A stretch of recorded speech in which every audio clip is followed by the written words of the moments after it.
5 medical checkups I'd never get after 65. Doctor explains. This discussion delves into a critical aspect of healthcare, particularly for individuals over the age of 65, exploring why certain routine medical checkups, while seemingly beneficial, may actually carry more risks than rewards. The central premise revolves around a phenomenon known as the cascade effect, where an initial, often unnecessary test can trigger a chain reaction of further investigations, procedures, and potential complications, ultimately leading to a decline in quality of life for someone who was perfectly healthy to begin with. Dr. Mandell, a physician specializing in cardiovascular health and healthy aging, emphasizes that the body's response to medical interventions changes significantly after 65, a reality that the current medical system isn't always equipped to adequately address within the confines of a brief appointment. This is where the concept of the longevity lens becomes crucial. For younger individuals, routine screenings are often a wise investment in future health, catching problems early and potentially extending healthy life. However, for those over 65, this equation shifts dramatically due to 3 key factors. Many detected abnormalities may never cause harm. The body tolerates interventions less well, and the cascade effect is more likely to be triggered. Understanding these principles is vital for navigating healthcare decisions and ensuring that medical interventions truly enhance rather than detract from well-being.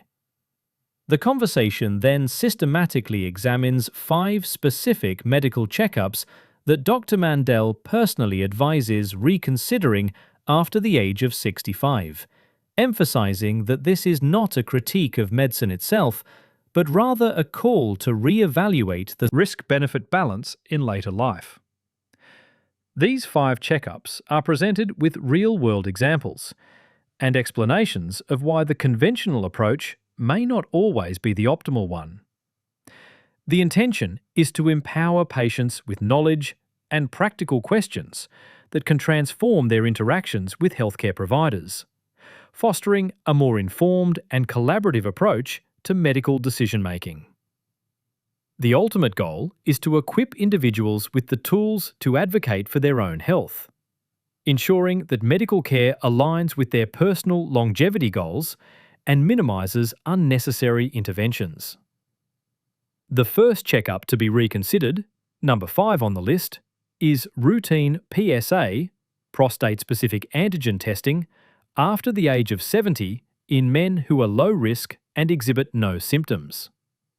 It is crucial to understand that this is not an indictment of the reality of prostate cancer or the potential value of PSA testing in specific circumstances. Instead, the focus is on the biological behavior of many prostate cancers detected in older, asymptomatic men. Often, these are slow-growing tumors that would never progress to cause harm or shorten a man's life, meaning he would live with the condition rather than die from it. However, an elevated PSA level, even for a biologically insignificant tumor, frequently initiates a cascade. This can lead to biopsies, specialist consultations, and the recommendation of treatments like radiation therapy, hormone therapy, or surgery. These treatments carry significant risks, including potential impacts on continence, sexual function, energy levels, and overall quality of life. The American Cancer Society has updated its guidelines to reflect this reality, recommending that for men with a life expectancy of less than 10 years, or older men at average risk with no symptoms, the potential harms of finding and treating a slow-growing prostate cancer often outweigh the possible benefits. The case of Raymond, a 74-year-old who underwent radiation therapy for a low-grade prostate cancer and subsequently suffered from chronic fatigue and urinary urgency, vividly illustrates this point. His sentiment, "I felt better before they found it than I do now that they fixed it," resonates with a common experience, where the treatment itself leads to a diminished quality of life. Therefore, for asymptomatic men over 70 considered average risk, the conversation with a doctor should shift from "should we screen?" to a more nuanced discussion about what would happen if something were found and whether that treatment would genuinely improve his life more than careful monitoring. Moving on to checkup number 4, we examine routine bone density DEXA screening, followed by an automatic, long-term prescription for medication. While osteoporosis is a genuine concern and falls can be devastating for older adults, the distinction lies in questioning the automatic treatment pathway that often follows a diagnosis of reduced bone density. A DEXA scan measures bone density, and if results indicate it's below normal, many physicians immediately prescribe bisphosphonates, such as Fosamax, Boniva, or Actonel. However, prolonged use of these medications, particularly beyond 5 years, has been linked to serious complications like atypical femoral fractures, stress fractures in the thigh bone, the very bone they are meant to protect, and osteonecrosis of the jaw, deterioration of the jawbone. These fractures can be severe, often require surgery, and may lead to greater disability. Osteonecrosis can be painful, difficult to treat, and slow to heal. Crucially, the single most effective intervention for reducing fractures in adults over 65 is not necessarily medication, but rather fall prevention and balance training. Programs like Tai Chi have demonstrated significant reductions in fall risk, and practical measures like removing tripping hazards, installing grab bars, reviewing medications that cause dizziness, and regular vision checks can be far more effective and safer than medication, avoiding the associated side effects. The story of Gloria, a 72-year-old who developed an early atypical stress fracture while on a bisphosphonate, highlights the potential adverse effects of these medications, even when intended to protect. Before automatically starting medication, patients should inquire about their actual fracture risk based on their comprehensive health profile and compare the potential benefits of medication with those of a structured fall prevention program.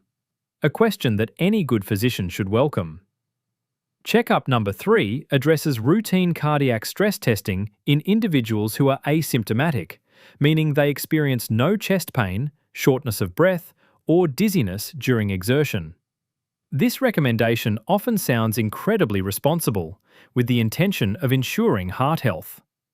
However, the problem is that cardiac stress tests performed on asymptomatic individuals can have false positive rates as high as 40% in certain populations. This means that the test may flag an abnormality even when the heart is functioning normally. A false alarm then often propels the patient into the next stage of the cascade: cardiac catheterization. This procedure involves threading a thin tube through blood vessels to the heart, carrying risks such as bleeding, damage to blood vessels, and arrhythmias. In rare cases, the catheterization itself can trigger a cardiac event. If the catheterization reveals a blockage, which is common in adults over 65, a stent may be recommended.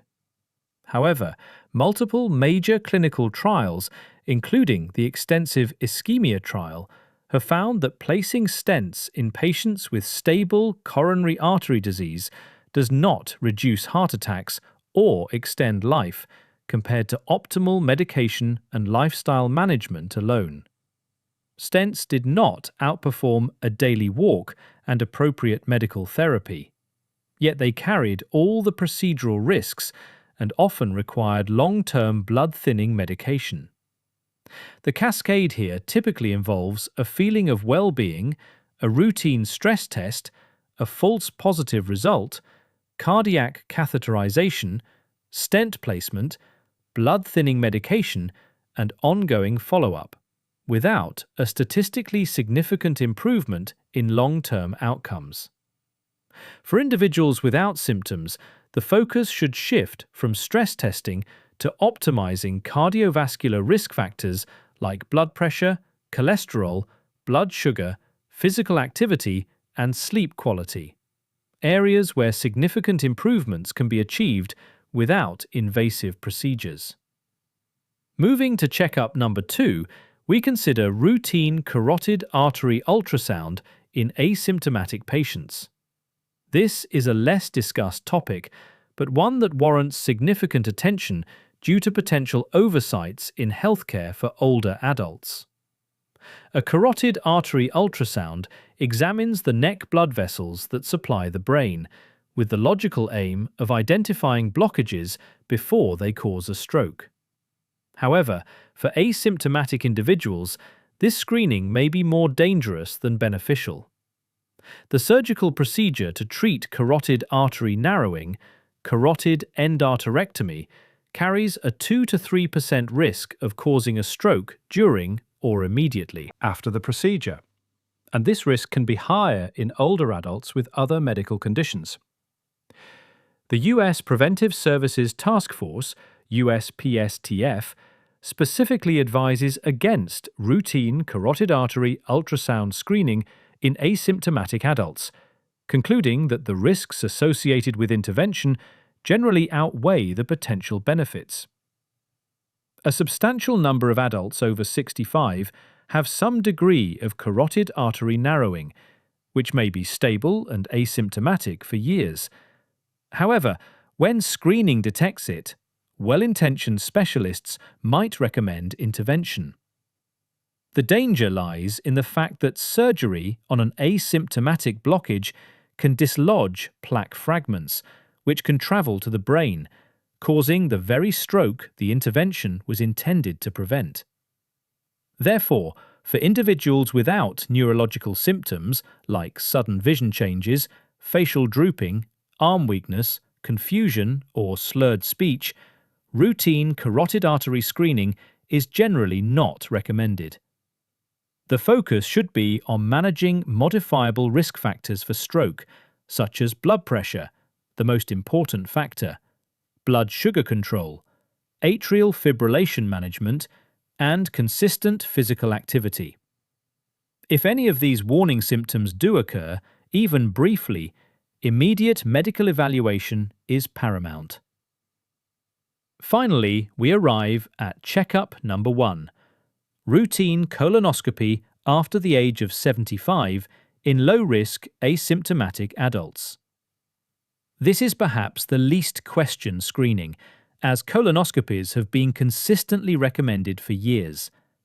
However, for adults over 75 with no symptoms, prior normal colonoscopies, and no family history of colon cancer, the evidence presents a different narrative. The USPSTF explicitly recommends against routine colonoscopy screening in average-risk adults over 75, because the risks begin to outweigh the benefits. These risks are substantial. Bowel perforation, a tear in the colon wall, occurs in about 1 in 500 colonoscopies. For a 77-year-old, this can necessitate emergency surgery, a colostomy, prolonged hospitalization, and a recovery that permanently affects independence and quality of life. Beyond the procedure itself, the bowel preparation can cause dangerous dehydration, electrolyte imbalances, and significant cardiovascular stress in older adults. The risks associated with sedation also increase with age. Considering the longevity lens, colon cancers most likely to be discovered in asymptomatic adults over 75 tend to grow so slowly that they would likely never cause meaningful problems during the individual's remaining lifespan. Margaret's experience, a 78-year-old who suffered severe dehydration and cardiovascular strain from bowel preparation, leading to hospitalization and preventing her from undergoing the colonoscopy she didn't truly need, underscores the potential harms of such procedures in this age group. Instead of invasive colonoscopies, individuals can opt for non-invasive, stool-based screening options like Cologuard or annual FIT tests, which can detect warning signs without the procedural risks. However, if symptoms like blood in the stool, unexplained changes in bowel habits, persistent abdominal pain, or unexplained weight loss are present, prompt medical evaluation is essential, regardless of age. To empower patients, Dr. Mandell offers 5 practical questions to ask every time a doctor recommends a screening test, especially for those over 65 who feel well. These questions are designed to shift the conversation and ensure informed decision-making. First, what is the false positive rate of this test for someone my age? This question clarifies the likelihood of getting a false alarm and initiating further, potentially unnecessary procedures. Second, if this test finds something, what are the realistic treatment options for someone with my age and overall health? This prompts a discussion about what happens next, beyond simply identifying a potential issue. Third, what is the procedural risk of the treatment we would most likely pursue? Understanding the risks of any recommended treatment is paramount before undergoing it. Fourth, what happens if we monitor this instead of treating it immediately? This explores the option of watchful waiting, which is often a valid and superior approach for many conditions in older adults, based on an appropriate balance of risks and benefits. Finally, what is the most effective, non-invasive approach for this condition? This encourages a focus on lifestyle improvements and less invasive interventions that often outperform procedures with fewer risks. Any physician who genuinely has a patient's best interest at heart will welcome these questions and not make the patient feel difficult for asking them. If a doctor dismisses these questions or makes a patient feel problematic for asking, it is crucial information about whether that physician is the right fit. The advice is to write these questions down, save them on a phone, and bring them to every appointment. Simply having them available can change the dynamic of the examination room and the decisions made about one's health. By adopting this proactive approach, individuals can transition from feeling like vulnerable patients to protected ones, understanding the rationale behind tests, the implications of follow-up procedures, and how to prevent the cascade effect from ever beginning. Sharing this information with loved ones who may benefit from it is also encouraged.